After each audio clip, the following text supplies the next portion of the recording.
ആ അച്ഛൻ എന്നെ വിളിച്ചിരുന്നു. എന്തു പറഞ്ഞു?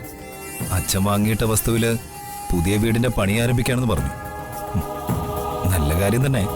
ഒരുപാട് കാലത്തെ സ്വപ്നമല്ലേ? നല്ല കാര്യം തന്നെ. പക്ഷേ എന്തോ ഒരു പക്ഷേ. വർഷയ്ക്ക് എന്തോ എന്നോട് പറയാനുണ്ടെന്ന് തോന്നുന്നല്ലോ. പറഞ്ഞോ? അല്ല, അത് പിന്നെ ഇല്ല, എനിക്കൊന്നും പറയാനില്ല. അത് വിട്. അച്ഛനെ പോലെ വർഷയ്ക്കുണ്ടല്ലോ ചില ദുരഭിമാനങ്ങളൊക്കെ. അതൊക്കെ മാറ്റി വെച്ചേക്ക്. പറയാനുള്ളത് പറ. മറ്റാരോടല്ലോ, എന്നോടല്ലേ? അച്ഛൻ ജോലിയിൽ നിന്ന് റിട്ടയർ ചെയ്തു. അതോടെ ആ വരുമാനവും നിലച്ചു. ഇപ്പൊ വേറെ വരുമാന മാർഗം ഒന്നുമില്ല. ആ അവസ്ഥയിൽ ലോൺ എടുത്താ മുതലും പലിശയൊന്നും കൃത്യമായി അടയ്ക്കാൻ പറ്റില്ല. വയസ്സുകാലത്ത് താങ്ങാനാവാത്ത ഭാരവും അതിന്റെ ടെൻഷനും ഒക്കെ ആയിരിക്കും അനുഭവിക്കേണ്ടി വരുന്നത്. അത് ശരിയാ. അച്ഛന്റെ പ്രായത്തിന് താങ്ങാവുന്നതിനും അപ്പുറമുള്ള ബാധ്യതയാണ് വന്നു ചേരാൻ പോകുന്നത്. അച്ഛന്റെ അവസ്ഥ മനസ്സിലാക്കി പ്രകാശേട്ടനും മനോജേട്ടനും ഒന്നും ഒരു സഹായവും ചെയ്യാൻ പോകുന്നില്ല. അച്ഛൻ റിട്ടയർ ചെയ്തപ്പോ കിട്ടിയ പൈസ മുഴുവനും മനോജേട്ടൻ സൂത്രത്തിൽ തട്ടിയെടുക്കുകയും ചെയ്തു. ഈ അവസ്ഥകളൊക്കെ ഓർക്കുമ്പോ അച്ഛൻ എടുക്കുന്ന ബാങ്ക് ലോൺ തിരിച്ചടയ്ക്കാനാവാത്ത അവസ്ഥയിലാകുമെന്ന എന്റെ ഭയം. അങ്ങനെ സംഭവിക്കാം. അതുകൊണ്ട് അച്ഛനെ ഞാൻ പണം കൊടുത്ത് സഹായിക്കണമെന്നല്ലേ വർഷ പറഞ്ഞു വരുന്നത്? അയ്യോ, ഞാനങ്ങനെ ഉദ്ദേശിച്ചിട്ടില്ല. ദുരഭിമാനം. ദുരഭിമാനത്തിന്റെ ഹോൾസെയിൽ ഡീലറായ മാധവൻ നായരുടെ വിത്തല്ലേ? അപ്പൊ പിന്നെ കുറ്റം പറഞ്ഞിട്ട് കാര്യമില്ല. അച്ഛന് ആവശ്യമുള്ള പണം കൊടുത്ത് സഹായിക്കാൻ ഞാൻ തയ്യാറാ.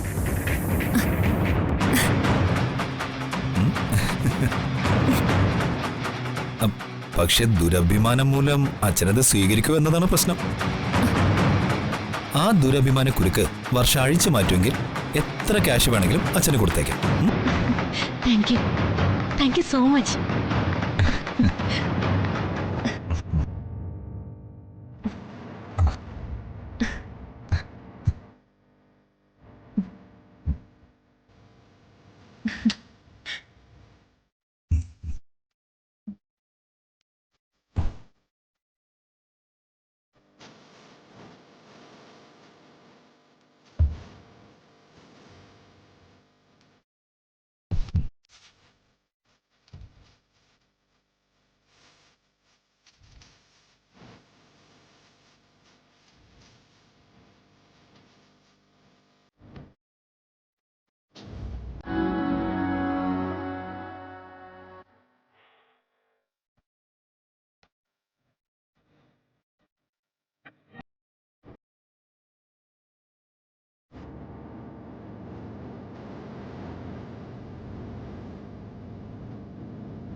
എന്തായിട്ടാ? ഒരു ഈച്ച. എന്റെ ഭാര്യയുടെ ദേഹത്ത് എന്റെ അറിവോ സമ്മതമോ കൂടാതെ ഒരു ഈച്ച ഒന്ന് സ്പർശിച്ചാൽ പോലും ഞാനിത് സഹിക്കില്ല.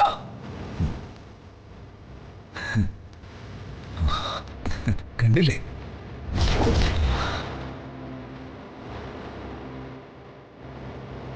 എന്റെ ഭാര്യയെ സ്പർശിക്കുന്ന ആർക്കും ഇതേ അനുഭവമായിരിക്കും ഫലം.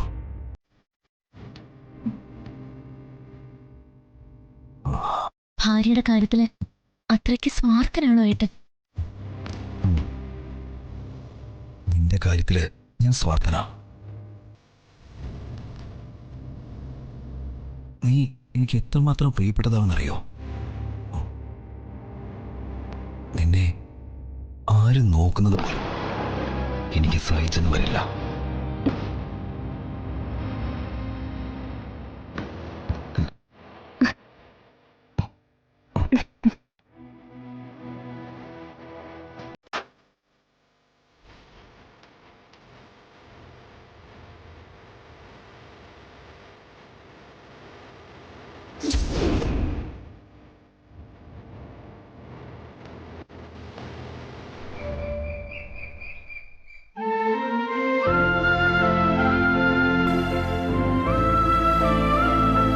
ആദ്യം 50 ലോഡ് കരിങ്കല്ലെങ്കിലും ഇറക്കേണ്ടി വരും. കരിങ്കലാണെങ്കിൽ കിട്ടാനുമില്ല, തീ പിടിച്ച വിലയും. പിന്നെ സിമന്റും എംസാൻഡും ലേബർ ചാർജും എല്ലാം കൂടി നല്ലൊരു തുക വേണ്ടി വരും. എല്ലാത്തിന്റെയും ഒരു ഏകദേശ ചെലവ് മുൻകൂട്ടി തയ്യാറാക്കണം. എംസാൻഡിനേക്കാളും നല്ലത് മണലായിരുന്നു. മണല് കിട്ടാനില്ല, അതല്ലേ പ്രശ്നം. മണലായിരുന്നു ഉറപ്പ്. ഏതായാലും വീട് വെപ്പിന് വ്യക്തമായൊരു പ്ലാനിങ്. അതെ, അല്ലെങ്കിൽ ആ കോൺട്രാക്ടർമാര് വെട്ടിക്കും. ഈ കാശ് വെച്ച് നമുക്ക് അടിത്തറ കെട്ടി തുടങ്ങാല്ലേ? പാറ നന്നായി അടുക്കി അടിസ്ഥാനം കെട്ടുന്നത് എന്തുകൊണ്ടാണെന്ന് അറിയാമല്ലോ. അത് ഈ നാട്ടിലുള്ള എല്ലാവർക്കും അറിയാം. ഭാവിയില് 3 നില കെട്ടിടല്ലേ അവൻ പോകുന്നത്. മാധവൻ നായരുടെ മാനത്തോളം ഉയരുന്ന കൊട്ടാരം. മാനത്തെ കൊട്ടാരം. ബാക്കി പണിയൊക്കെ ഘട്ടം ഘട്ടമായിട്ട് തീർത്താ മതി. കോൺട്രാക്ടർക്ക് പണി കൊടുക്കുന്നതൊക്കെ നല്ലതാ. നമ്മൾ ചെയ്യുമ്പോ പാഴ്ചെലവുകളൊക്കെ ഉണ്ടാവാതെ നോക്കണം. അതെ, കിണർ വെട്ടിയിട്ട് വേണമായിരുന്നു പണി തുടങ്ങാൻ. പക്ഷേ അവിടെ വെള്ളത്തിന് നല്ല ബുദ്ധിമുട്ടുള്ള സ്ഥലമായതുകൊണ്ട് ഒരുപാട് കുഴിക്കേണ്ടി വരും. അതാ പിന്നെ ഞാൻ കുഴൽ കിണർ മതിയെന്ന് തീരുമാനിച്ചത്. വർഷമോൾ വന്നല്ലോ. നമസ്കാരം അച്ഛൻ. ഇവിടെ ഇരിക്കേ.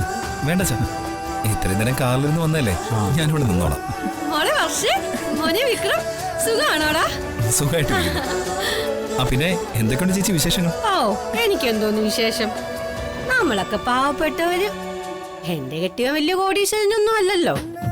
സ്വന്തം കൂടെ പിറപ്പിനെ അനിയനെയൊക്കെ കാണണമെങ്കിൽ ഞാൻ ഇങ്ങോട്ട് വരണം. ഈ പാവപ്പെട്ടവളുടെ വീട്ടിലേക്ക് നിങ്ങളാരും ഒന്ന് തിരിഞ്ഞു നോക്കുക പോലും ഇല്ലല്ലോ. എന്റെ മോനെ, നീ ഇതൊന്നും കാര്യാക്കണ്ട.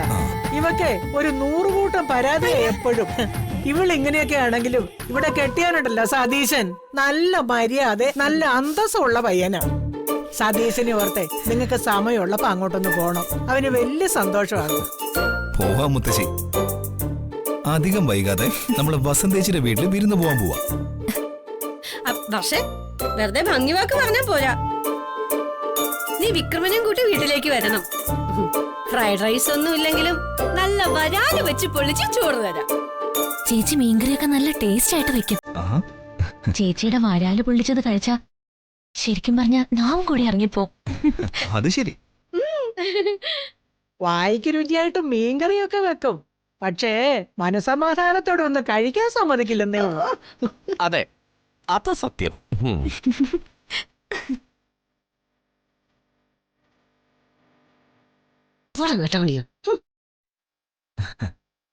വസന്തേച്ചി, ഈ പുഴ പിന്നെ എനിക്ക് ഭയങ്കര ഇഷ്ടാ.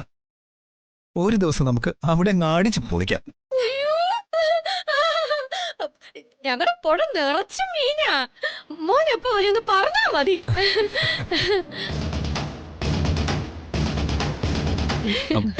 അച്ഛാ, പുതിയ വീടിന്റെ പണിയൊക്കെ എന്തായി? ഉടൻ തുടങ്ങും. അടിസ്ഥാനം ഉടനെ തുടങ്ങണം. പിന്നെ ജോലിയിൽ നിന്ന് പിരിഞ്ഞ സ്ഥിതിക്ക് സാമ്പത്തികം ടൈറ്റ് ആയിരിക്കും അല്ലേ? അച്ഛാ, ഞാൻ സഹായിക്കാം. അച്ഛന് പണം എത്ര വേണമെന്ന് പറഞ്ഞാൽ മതി.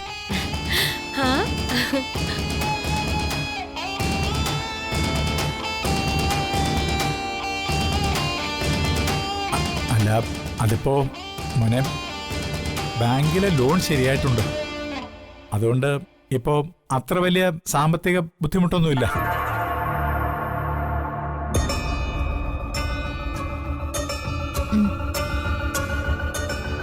അച്ഛന് അഭിമാനക്കുറവെന്ന് തോന്നണ്ട. ഞാനും ഈ കുടുംബത്തിലൊരു അംഗമല്ലേ. എന്നെ ഒരു അന്യനെ കണ്ട് ഒഴിഞ്ഞു മാറ്റരുത്. ഏയ്, ബാങ്ക് ലോണും പലിശയും അതിന്റെ തിരിച്ചടവും ഒക്കെ ആയിട്ട് പിന്നെ വീട്ടു ചെലവും കൂടി ആവുമ്പോ അച്ഛന് പണത്തിന് ബുദ്ധിമുട്ടാവും. അത് ഞാൻ പറഞ്ഞപ്പോഴാ ഏട്ടൻ പണം തരാമെന്ന് സമ്മതിച്ചത്. അതൊരു നല്ല കാര്യമല്ലേ? അളിയൻ മനസ്സറിഞ്ഞു തരുന്നതല്ലേ? അത് വാങ്ങണം അച്ഛാ.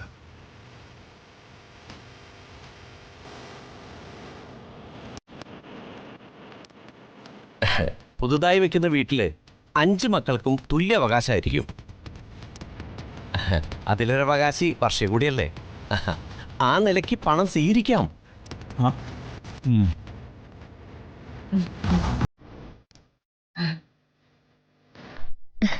നിന്റെ ഈ മനസ്സിന് നന്ദിയുണ്ട് മോളെ.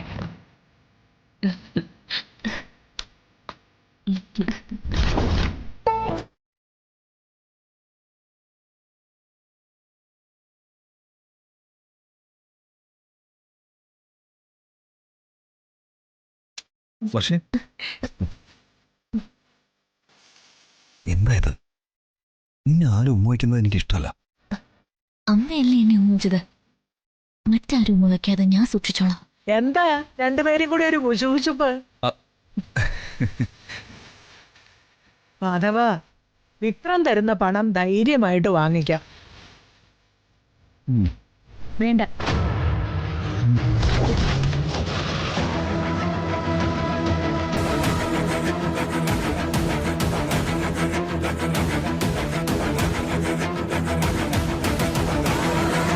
എനിക്കിപ്പോ നല്ലൊരു തുക മാസം മാസം ശമ്പളം കിട്ടുന്നുണ്ട്. മോളുടെ ചികിത്സാ ചെലവ് ഒഴിച്ചാ ബാക്കിയെല്ലാം മിച്ചമാണ്. ആ പണം ഞാൻ അച്ഛന് കൊടുത്തോളാം. എന്നെ ഒരു അന്യനായിട്ട് കാണുന്നതുകൊണ്ടല്ലേ വന്ദന ചേച്ചിയുടെ പണം നിരസിക്കുന്നത്? അല്ല, ഞാൻ കൊടുക്കുന്ന പണം കൊണ്ട് തികയാതെ വന്നാൽ ഞാൻ നേരിട്ട് വന്ന് വർഷയോടും വിക്രമനോടും പണം ചോദിച്ചോളാം. മതി, ധാരാളം മതി. ചേച്ചി എന്റെ ഭർത്താവിനെ ഈ കുടുംബാംഗമായിട്ട് അംഗീകരിച്ചാ മതി.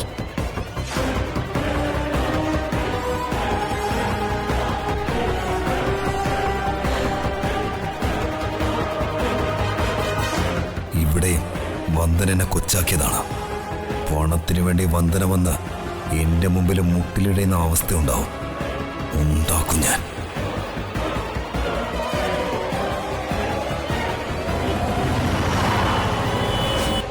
കുറുപ്പ് സാറെന്താ ഈ വഴിക്കൊക്കെ? ലോണൊന്നും ആവശ്യമില്ലെന്നറിയാം. പിന്നെന്താ ഈ പാവം ബാങ്കുകാര് സാറിന് വേണ്ടി ചെയ്യേണ്ടത്? അയ്യോ, എനിക്ക് എന്തിനാ ലോൺ? പക്ഷേ ഒരു ഗഡു കൊടുത്തൊരു ലോണിന്റെ കാര്യം അന്വേഷിക്കാനാണ് ഞാൻ ഇങ്ങോട്ട് എഴുന്നള്ളിയത്. നമ്മുടെ മാധവൻ നായരില്ലേ, ഒരു ലോണിന് വേണ്ടി ഇവിടെ വന്നിരുന്നല്ലോ. ആ ലോൺ കൊടുത്തായിരുന്നോ? ലോൺ ഒരു ഗഡു കൊടുത്തു. മാധവൻ നായര് വീടിന്റെ പണി തുടങ്ങി കഴിഞ്ഞല്ലോ. മാധവൻ ഡോക്യുമെന്റ്സ് എല്ലാം തന്നായിരുന്നോ? ഈ പ്രമാണവും മുൻ പ്രമാണവും ഒക്കെ? ഇല്ല,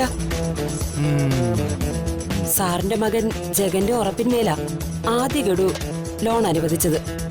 അങ്ങനൊരു വിശ്വാസത്തിന്റെ പേരിൽ തുക അനുവദിക്കാൻ മാനേജർക്ക് അധികാരമുണ്ടോ? അത് മാത്രമൊന്നുമല്ല, എന്റെ മകൻ ജഗന്റെ പേരിൽ നിലവിൽ ആസ്തിയേയില്ല. ആ സ്ഥിതിക്ക് അവന്റെ ഉറപ്പിന്മേൽ ലക്ഷങ്ങൾ കൊടുക്കും മുൻപ് ആ കാര്യം മാനേജർ എന്നെ ഒന്ന് വിളിച്ചു പറയേണ്ട മിനിമം മര്യാദ കാണിക്കണ്ടേ? അതിന്റെ ആവശ്യമുണ്ടെന്ന് തോന്നിയില്ല. കുറുപ്പ് സാറിന് മകനായ ജഗനാണല്ലോ എല്ലാം. സ്വാഭാവികം. നിങ്ങൾ തമ്മിലുള്ള പരസ്പര വിശ്വാസത്തിന്റെ ശക്തിയാണ് പാർട്ടിയുടെ നിലനിൽപ്പെന്നത് പരസ്യമായ രഹസ്യമാണല്ലോ. അതുകൊണ്ട് അറിയിച്ചില്ലെന്നേ ഉള്ളൂ. അതായത് ജഗന് എന്നിലുള്ള വിശ്വാസം, എനിക്ക് ജഗനിലുമുള്ള വിശ്വാസം, ഞങ്ങൾ രണ്ടുപേരിലും മാനേജർക്കുള്ള വിശ്വാസം, അതല്ലേ? അതെ, വിശ്വാസം അതല്ലേ എല്ലാം. പക്ഷേ ഈ മാധവനില്ലേ, വിശ്വസിക്കാൻ കൊള്ളാവുന്നതല്ല. എന്നെ മാനേജരെ, ഈ ഡോക്യുമെന്റ്സ് എല്ലാം സമർപ്പിക്കേണ്ടത് ജഗനല്ലല്ലോ, മാധവനല്ലേ? അതെ. എന്നാലേ ഇവിടെ ഈട് വെക്കേണ്ട വസ്തുവിന്റെ ആധാരം മാധവന്റെ കയ്യിലില്ല. അത് എന്റെ കയ്യിലാണുള്ളത്. ഭദ്രമായിട്ട് വച്ചിരിക്കുക.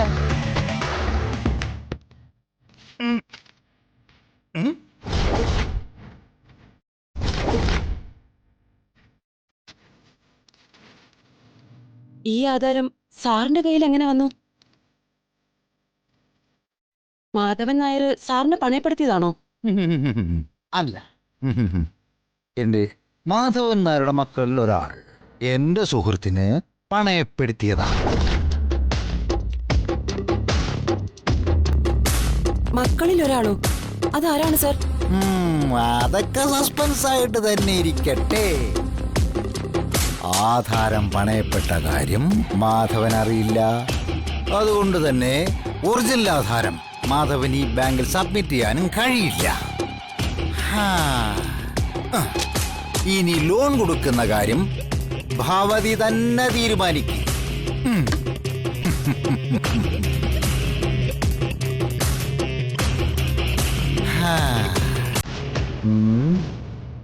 ഈ ജോലി കിട്ടാൻ ഒരുപാട് കഷ്ടപ്പെട്ട് കാണുമല്ലോ. കണ്ണിക്കണ്ട ഫ്രോഡുകൾക്ക് വേണ്ടി സ്വന്തം കഞ്ഞിൽ പാറ്റിയിടണോ? അപ്പൊ പിന്നെ ഞാനങ്ങോട്ട് എന്നാ പിന്നെ ഞാൻ ഇറങ്ങുക. നന്ദി, നമസ്കാരം. അയ്യോ, ഓ എൻ്റെ ഉൾപ്പടി.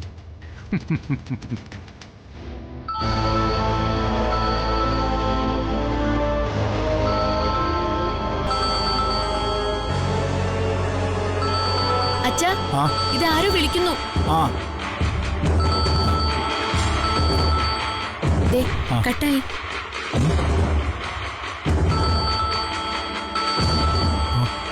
ബാങ്കിൽ നിന്ന് മാഡം ആണല്ലോ. ഹലോ മാഡം, ഞാൻ മാധവൻ നായരാ. ഫോൺ അറ്റൻഡ് ചെയ്യാൻ വന്നപ്പോഴേക്കും കട്ടായി പോയി. കട്ടായി പോയതാണോ അതോ?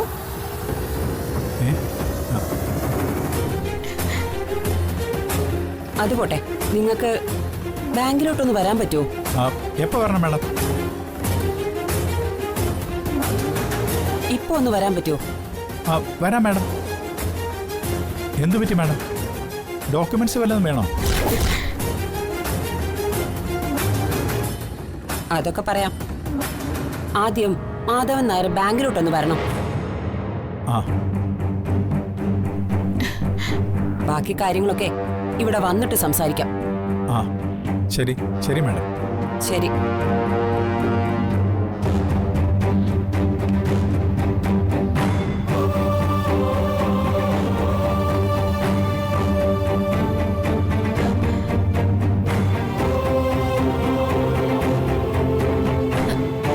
എന്തോ ചേച്ചാ?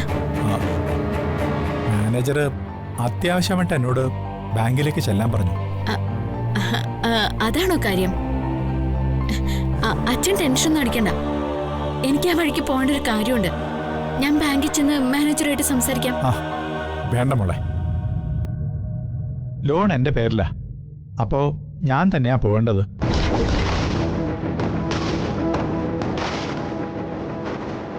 ചിലപ്പോൾ വല്ല സൈനിങ് ചെയ്യാൻ കാണുമേ. ഞാനെന്നാ ബാങ്കിലേക്ക് പോയിട്ട് പെട്ടെന്ന് വരാം.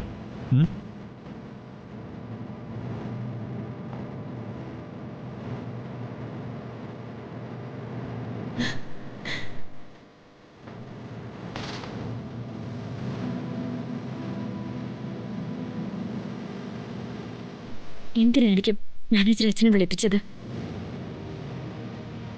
ഇനി ആ പ്രമാണത്തിന്റെ കാര്യം വല്ലതും അച്ഛനോട് ബാങ്ക് മാനേജർ ആവശ്യപ്പെടും. ആകെ പ്രശ്നമാവും. പ്രമാണം നഷ്ടപ്പെട്ടു എന്ന് അച്ഛൻ അറിഞ്ഞ, ഈശ്വര, പിന്നെ എന്തൊക്കെയാ സംഭവിക്കുക?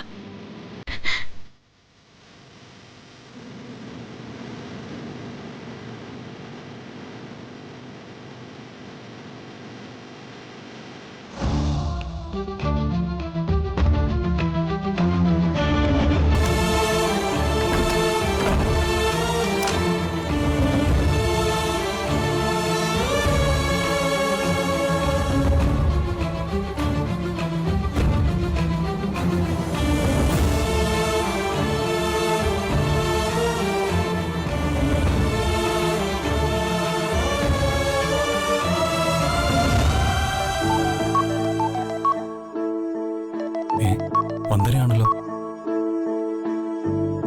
ഹലോ വന്ദന, പറയൂ. ജഗ, ഒരു പ്രശ്നമുണ്ട്. പ്രശ്നം എന്തു പറ്റി? ബാങ്ക് മാനേജർ അച്ഛനെ വിളിച്ചു. എന്നിട്ട് അച്ഛനോട് അത്യാവശ്യമായിട്ട് ബാങ്കിലേക്ക് ചെല്ലാൻ പറഞ്ഞു. ആ അച്ഛൻ ബാങ്കിലേക്ക് പോയിരിക്കാം. മാനേജർ കാര്യമില്ലെന്ന് പറഞ്ഞോ? അല്ല, എന്തിനാ വിളിപ്പിച്ചെന്നോ വല്ല മറ്റോ? അതൊന്നും എനിക്കറിയില്ല. മാനേജറുടെ ഫോൺ വന്നപ്പോ അച്ഛൻ നല്ല ടെൻഷനിലായിരുന്നു. ബാങ്കിലേക്ക് ഞാൻ പോവാന്ന് പറഞ്ഞിട്ട് അച്ഛൻ കേട്ടില്ല. ആ ലോൺ അച്ഛന്റെ പേരിലായതുകൊണ്ട് അച്ഛൻ തന്നെ നേരിട്ട് പോകണമെന്നാ പറഞ്ഞത്. ജഗ, എനിക്കെന്തോ പേടിയാവുന്നു. വസ്തുവിന്റെ ഡോക്യുമെന്റ്സിനെ കുറിച്ച് ചോദിക്കാനായിരിക്കും മാനേജർ വിളിച്ചത്. എന്താ വേണ്ടെന്ന് ഒരു രൂപമില്ല എനിക്ക്. ജഗനെന്താ ഒന്നും മിണ്ടാത്തെ? വന്ദന, ടെൻഷൻ അടിക്കണ്ട. ഞാനിപ്പോൾ അങ്ങോട്ട് വരാം. എന്നിട്ട് നമുക്ക് ഒരുമിച്ച് ബാങ്കിലേക്ക് പോവാം. വന്ദന റെഡി ആയിട്ട് നിൽക്കേ. എന്നാ വെച്ചേക്ക്.